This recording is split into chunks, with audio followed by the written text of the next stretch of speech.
રાપર શહેરથી અંદાજિત 50 કિલોમીટર અને આડેસરથી માત્ર 12 કિલોમીટર દૂર અફાટ રણમાં આવેલું ઐતિહાસિક વર્ણેશ્વર દાદાનું મંદિર વાગડની પવિત્ર ધરતી પર ગૌરક્ષા, શૌર્ય અને બલિદાનની અમર પરંપરાનું પ્રતીક ગણાય છે.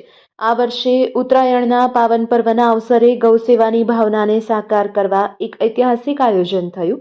રવેચીનગર યુવા ગ્રુપ તથા વર્ણેશ્વર યુવા ગ્રુપ બીમાસરના સંયુક્ત આયોજનથી તમામ સમાજના સહયોગથી કુલ 551 ટ્રેક્ટરમાં ઘાસચારો ભરી વર્ણેશ્વર દાદાના ધામે ગૌમાતાને અર્પણ કરવામાં આવ્યો હતો. આ ઘાસચારો 600થી વધુ ગૌવંશને 1 વર્ષ સુધી ચાલશે. ગૌમાતાનું અન્નદાન મહાપુણ્ય સમજી આ અભિયાન હાથ ધરવામાં આવ્યું.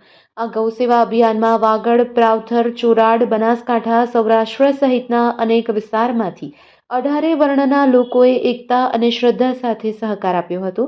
રાપર તાલુકાના વિવિધ ગામમાંથી નીકળેલા ટ્રેક્ટરની અંદાજે 10 કિલોમીટર લાંબી લાઇન માર્ગ પર ગૌ ભક્તિનો અનોખો નજારો સર્જ્યો હતો. વર્ણેશ્વર દાદાના મંદિરે પહોંચેલા તમામ 551 ટ્રેક્ટરનું ફૂલ વર્ષા સાથે ભવ્ય સ્વાગત કરાયું હતું. હજારો લોકોની હાજરીથી સમગ્ર મંદિર પરિસરમાં મેળા જેવો માહોલ જોવા મળ્યો હતો. મંદિર વ્યવસ્થાપન દ્વારા તમામ ભક્તો માટે ભોજનની વ્યવસ્થા પણ કરાઈ હતી.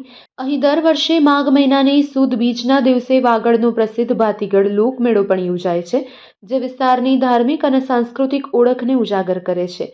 વર્ણુ તથા મુમાઈ મોરા બંને જાગીરમાં ઘાસચારાનું દાન કરનાર વિધાનસભાના અધ્યક્ષ શંકરભાઈ ચૌધરીના ભાઈનું પરબત ચૌધરીનું પાઘડી અને શાલ ઓઢાડી સન્માન કરાયું હતું.